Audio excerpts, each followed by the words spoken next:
Electrolytic cells use an electric current to drive a thermodynamically unfavorable reaction.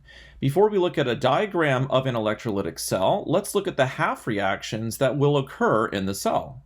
In one half reaction, liquid sodium ions react with an electron to form liquid sodium metal. Because the liquid sodium ion is gaining an electron, this represents the reduction half reaction. The other way to tell that this is a reduction half reaction is to assign oxidation numbers. Liquid sodium ions have an oxidation number of +1, and liquid sodium metal has an oxidation number of 0. So going from +1 to 0 is a decrease or a reduction in the oxidation number. Therefore, liquid sodium ions are reduced to form liquid sodium metal in this half reaction. In our next unbalanced half reaction, liquid chloride anions turn into chlorine gas. If we assign oxidation numbers, liquid chloride anions have an oxidation number of -1 and chlorine gas has an oxidation number of 0. So going from -1 to 0 is an increase in the oxidation number. Therefore, the liquid chloride anions are oxidized to chlorine gas. So this is the oxidation half reaction. And we need to balance it. Since we have two chlorines on the right, we need to put a 2 as a coefficient in front of the chloride anions on the left. Loss of electrons is oxidation, and since we're oxidizing two chloride anions, we're going to lose 2 electrons. As a quick reminder, one way to remember that loss of electrons is oxidation and gain of electrons is reduction is to think about Leo the lion goes grr. So loss of electrons is oxidation and gain of electrons is reduction. Next, let's add our two half reactions together to get the overall redox reaction. And before we do that, we have to make sure the number of electrons are equal in both half reactions. Since we have 2 electrons in the oxidation half reaction and only 1 electron in the reduction half reaction, we need to multiply everything in our reduction half reaction through by 2. So that'd be 2 liquid sodium ions, 2 electrons, and 2 liquid sodiums. When we add the two half reactions together, the 2 electrons cancel out, and we get 2 liquid sodium cations plus 2 liquid chloride anions goes to 2 liquid sodiums and chlorine gas. So if we had some molten sodium chloride, we could form sodium and chlorine gas. However, delta G naught for this reaction is greater than 0, which means this reaction is thermodynamically unfavorable. So in order for this reaction to occur, we need some sort of a power source to provide an electric current to drive this thermodynamically unfavorable reaction. Here's a diagram showing our electrolytic cell for the electrolysis of molten sodium chloride.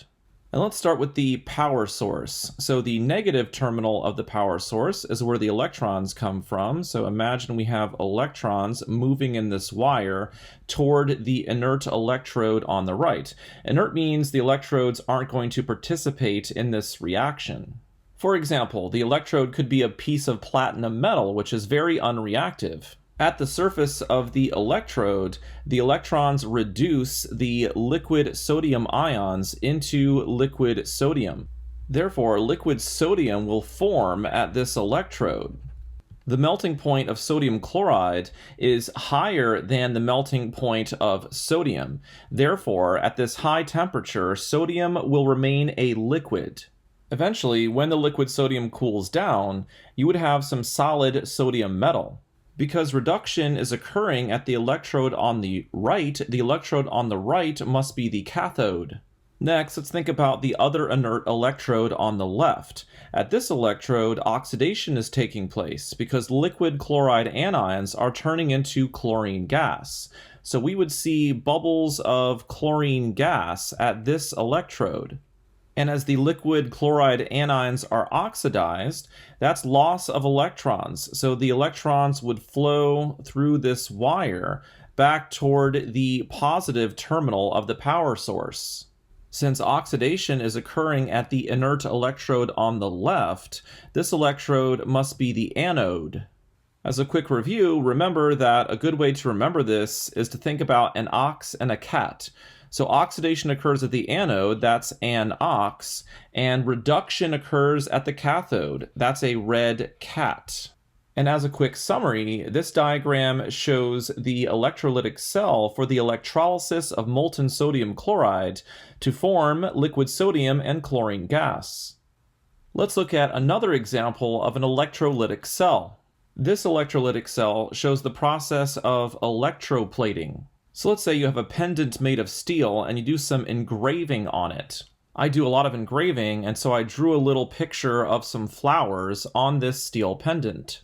However, steel rusts pretty easily, so if we want to protect the engraving, we could electroplate it and put a thin layer of nickel on top of the steel.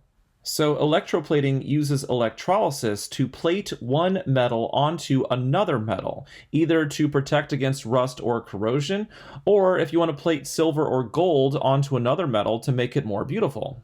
So for this electrolytic cell, we have a steel electrode on the right and a nickel electrode on the left, and we have an aqueous solution of nickel sulfate. We know that electrons come from the negative terminal of the power source, so imagine that electrons move in the wire toward the steel electrode on the right. When the nickel 2+ ions in solution come in contact with the electrons at the surface of the steel electrode, reduction takes place. So reduction takes place at the cathode, and for the half reaction, it'd be nickel 2+ plus 2 electrons turns into solid nickel. So a thin layer of nickel is now plated on the steel object.